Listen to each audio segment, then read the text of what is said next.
অদ্বৈত রে অদ্বৈত, যদি টাকার মতো ডাক হয় তাহলে ভগবান গৌর হয়ে আসতে বাধ্য হবে। অদ্বৈত তুমি জানো না, ভগবানকে যদি এই দরাদামে আনতে হয় তাহলে ভক্তি মিশ্রিত ডাক লাগবে, শক্তি মিশ্রিত ডাক হলে হবে না। আপনারা জানেন কৃষ্ণের বিয়াই ছিল দুর্যোধন। সেই দুর্যোধন কৃষ্ণকে নিমন্ত্রণ করেছিল মায়েরা, বলেছিল কৃষ্ণ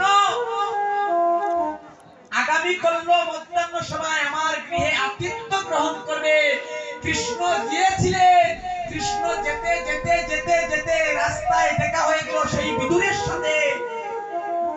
বিদুর বলেছিল হে কৃষ্ণ দয়াময়, ও কৃষ্ণ দয়াময়, তোমার চরণে আমার একটি নিবেদন। তুমি তো রাজপ্রাসাদে যাচ্ছ রাজভোগ আস্বাদন করিতে, আপনার কাছে আমার একটি নিবেদন, তুমি একটিবার আমার গৃহে চলো। কৃষ্ণ বলেছিল আমি যাব না, এ ছিল বাবা চলো না। কৃষ্ণ তো যাবে কিন্তু এ ছিল চলো না।